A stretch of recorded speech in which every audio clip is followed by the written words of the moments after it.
Hello, my friends. Welcome back, my true crime junkies. It's been a while. I would like to welcome everybody to today's episode. If you are new, welcome to my podcast. We hope that you stay and subscribe for new upcoming episodes. I just want to let everybody know that today's episode will be the last one for 2023. I will be returning with new episodes starting in January. So if you follow me on Instagram, Facebook, or on Twitter, you can receive notifications about new episodes coming up. And if you subscribe to any of the podcast platforms like Spotify or Apple podcasts, you will receive notifications as well. So I hope you stay tuned. So now let's begin. Today's episode, we will be discussing the cold case of Stephanie Wasilishin. This case goes back to 1993. Let's begin telling you a little bit more about Stephanie. She was born in Chicago. Not much is available online right now about her upbringing and her childhood. Her mother's name is Bernice. And she was raised by her stepfather, Reginald Evans. And Stephanie does have 3 sisters and 2 brothers, which you'll hear more about them later on throughout the episode. When this case happened, Stephanie was 32 years old. She has 2 daughters, Nicole Lee, her nickname is Nikki, and Christina Courtney. Stephanie was a pastry chef in Sedona, and this case does have a lot going on right now. It's still an open case. Unfortunately, until today's date, it's still unresolved. So let's start and take a deep look into the unsolved case, more of the details. Right now, we do know that a medical examiner ruled her death a homicide, but the county's attorney's office declined to prosecute the suspect twice. We'll get more into that later on. Let's give you a little bit more about her life. Stephanie lived in Sedona in a home surrounded by beautiful lush trees, red rocks of Sedona, and in a comfy 2-bedroom house on a Coffee Pot Drive. That's the name of the area, and that's where it can be found. Stephanie worked as a pastry chef at a restaurant named Pietro's, where her and her longtime boyfriend at that time, he was a chef, 31 years old, Russ Peterson. Together, they raised her family, her 2 daughters. At that time, Christina was 3 years old. Nicole, she was 10. But they are from Stephanie's previous relationship. So in this case, Peterson stepped in as their stepdad. A time that was locked away in Nikki's memories. She remembers what exactly happened on this date of July 9th of 1993. I'm going to quote a statement she gave. She stated, "She was sitting on the couch and went up behind her, and I wrapped my arms around her. I gave her a hug and a kiss, and I told her good night. And that was around 11 p.m. on July 8th of 1993, end quote. This is one of Nikki's statements. And just hours later, a 911 was called. Peterson called 911. This call was made around 1:40 a.m. in the morning, nearly 30 minutes after an alleged fight. Peterson tells the 911 operator, quote, "I need help. There has been a very bad accident. Me and my wife were in an argument and she is hurt very bad," end quote. He proceeded to tell the operator, "She has been shot," and the operator asked him, "Who shot her?" And Peterson responded, "I don't know who," end quote. And the operator responded back to him, You don't know who shot her?" Peterson replies, She might have shot herself, end quote. Inside the couple's bedroom, Stephanie laid on the floor lifeless. The girls were asleep when the officers arrived minutes later. Later that morning, Peterson is interviewed for the first time by authorities. He said he returned home from work after 11 that night, took a shower, and shared a bottle of wine with Stephanie on the couch. The conversation in the living room evolved when Stephanie said she'd been on the phone earlier with Nikki's father, her ex. The mood became confrontational when they discussed Peterson's upcoming trip to New York for a 2-week culinary training. She goes into the bedroom and she comes back out. She has the gun in her hand and she cocked it back and she goes, "Russell, I'm gonna shoot you." And I put my hands up and said, "Steph, what are we talking about here?" Peterson explained to the police. And then the gun was a Ruger Red Hawk 44 Magnum revolver. And according to the police report, Peterson claimed Stephanie shot at him, but missed before he followed her into their bedroom for the final shot. And the investigators asked him, "Where was the gun when it went off in relation to you and here? Waist high, head high, in between you? Were you close together or far apart?" So Peterson responds back to the investigator, "No, we were not far apart. We were close together. I can't give you exacts on that. It all happened so fast. I don't know. I mean, we were there. There was a struggle. Next thing I know, there was a pop and she dropped." End quote. This is a statement to the investigators the next morning after the accident.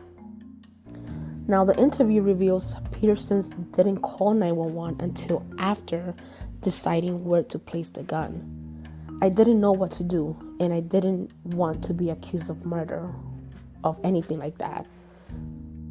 So he picked up the gun, and he stated, "I put it in the holster. I put it back in the closet. I brought it back down and said, 'No, that's stupid. It's happened. There's nothing you can do about it at this point. And I set it back there on the ground and you guys came," Peterson explained to the investigator, end quote. So right now, reports say that her daughter, Nikki, had no idea her mom was dead at that moment until her sister shouted to her.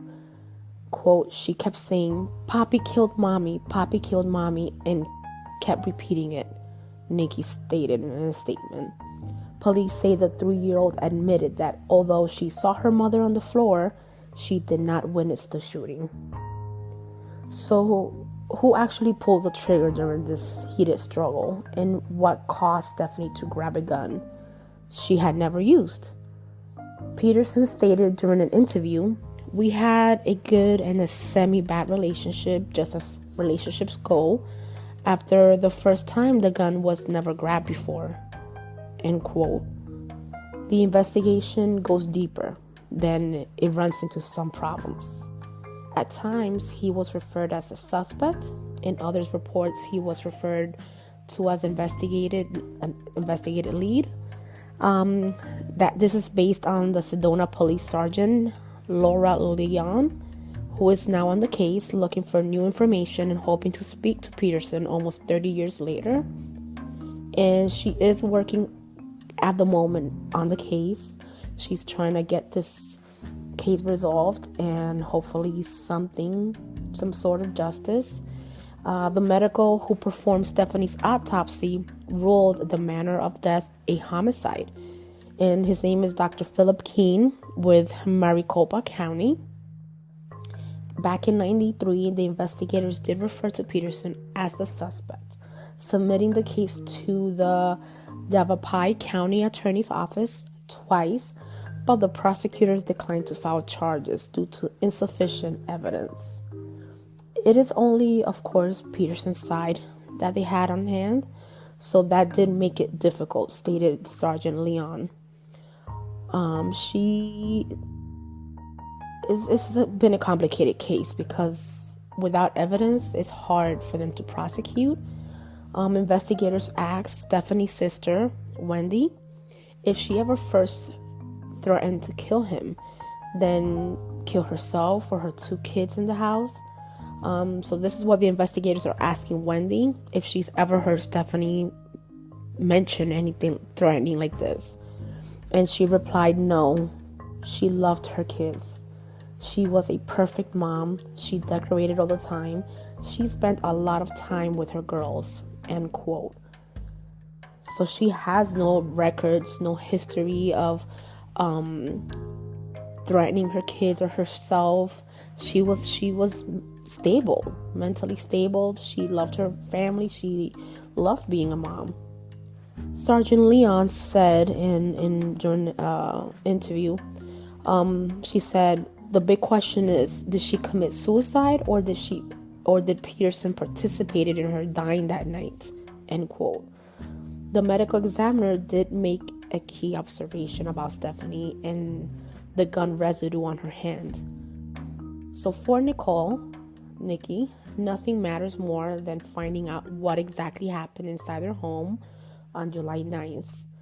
I have been personally in touch with her, discussing. She's been assisting me and giving me authorization to share this case, bring awareness to this case, hopefully to put more pressure on authorities to pursue the person that's being seen right now as a suspect. We are hoping that I'm going to work on a second part of this, and I will schedule and continue talking to Nikki about this, and I will bring her on for an interview, and I will keep everybody posted on this, so make sure you keep an eye on that. I'm going to read to you a statement Nicole gave to authorities, and this is a quote that she stated. When I have people tell me that it's a suicide or an accident or whatever you want to say, I know it's just a blatant lie. My mom would never touch a gun. Her 2 children were sleeping just feet away, Nikki said, end quote. And according to the medical examiner's report, the bullet entered through the left side of Stephanie's neck. Dr. Philip Keene told police he was calling the manner of death a homicide after learning Stephanie was right-handed, her right-handed dominance. So the report shows positive findings of gunshot residue on her left palm, not her right hand. So if you're a right-hand person and you're going to shoot yourself, or hold a gun, you will use your dominant hand, not the opposite. So that brings a lot of questions to the investigation. Now, on September 3rd of 1993, less than 2 months after the shooting, Peterson met with investigators for the last interview, and at this time, his story has changed. Quote, he stated to the authorities, I don't think there was a struggle. The struggle was my own struggle. I wanted to grab her. Why did you shoot at me? Stop the madness. Why did all this happen? You never gave me the chance. I don't know what happened. I don't know what happened. I don't know what happened, he kept repeating. I may know. It'll come to me. I don't think I ever put my hands on her, Peterson recalled. End quote. This time, Peterson told police he saw Stephanie fall from distance. The month prior, investigators simulated the shooting with a model of a .44 Magnum revolver. They found a woman of similar size frame to attempt the same angle of the bullet entry through the left side of her neck. There was difficulties pulling the trigger with a one-handed double action. It finally worked with a simulation of a struggle between 2 people. So the medical examiner also told investigators he believed Stephanie was in a defensive posture when she was shot based on gunpowder residue on her left palm. We put the evidence together and it's like the evidence is showing that 1, she did not commit suicide. There was no one else present in the room, correct? A detective asked Peterson. Near the end of the interview, detectives confronted Peterson about his lack of cooperation. A polygraph test or reenactment with Peterson himself never happened. He did give consent for a search of his house. In December of 1993, Sedona PD learned the Yavapai County's attorney's office did not see enough sufficient evidence to present to the grand jury, despite the inconsistencies in the suspect's story. The original police report reveals Stephanie told her mother more than 50 times that Peterson abused her physically and emotionally. Wendy, her sister, said that she was planning on leaving him for good. This is a statement she gave to her. I think this was the end of the road for that relationship, she said. She was thinking about leaving him. My mother offered her home. End quote. Peterson denied the abuse in 1993 interview, and he said, I never in 6 years ever raised a hand to her, he claimed. End quote. Peterson's phone bill shows a call was made to a location in Glendale at around 1:36 in the morning, lasting about a minute, and at 1:40 a.m., that's when he called 911. So Leon's follow-up narrative on the case boils down to her saying, I cannot find any further leads on this case. Short of a confession from Peterson making an admission, end quote. So unless he confesses to murdering her, this is going to be a hard case to close right now at the moment. And as per Stephanie's daughters, they are not giving up getting justice. And Nicole gave an interview and stated, I am not going to give up on this anymore. I will fight the system. I will not let this go. My mother did not commit suicide or have an argument or even try to shoot her boyfriend. That is not what happened. End quote. Peterson has refused to give interviews to all reporters covering the case. Currently, the case continues open as an active investigation per the Yavapai County Attorney's Office. But unfortunately, they are not giving any comments or statements at the moment because it is an active investigation. So right now, all we can do is continue to share and put pressure on the attorney's office and the authorities so they can push to get justice for Stephanie and to close this case and just give a little bit of some kind of comfort to the family. And I will, of course, continue to follow up on this case as more information comes up. And like I said, I will be working on a second part of this investigation. I will be bringing in Nicole for a quick interview and to share more about this case. So stay tuned because that interview will be happening very soon. And as you know, if any more evidence happen to come up sooner, I will update everybody very soon. So if anyone out there does have information, know anything about this case, please contact the local authorities in Sedona. You can reach out to Nikki. She is actively on social media spreading awareness to this case, hoping that someone knows something, has, just something about this case. And if they do, please share it. Contact the authorities, reach out to Nikki, and just let's help this family. So, well, right now, this is all for today, my friends. Right now, please don't forget to subscribe or hit the like button below the page. If you have any comments, questions, or anything, you can send me a direct message or just write something on the comment. So just make sure to subscribe so we can continue discussing this case and bring more awareness. So you can subscribe on any of your favorite platforms: Apple Podcasts, Spotify, Google Podcasts. Just subscribe to make sure that you stay tuned. And I will be back with hopefully Nicole's interview. So please stay tuned.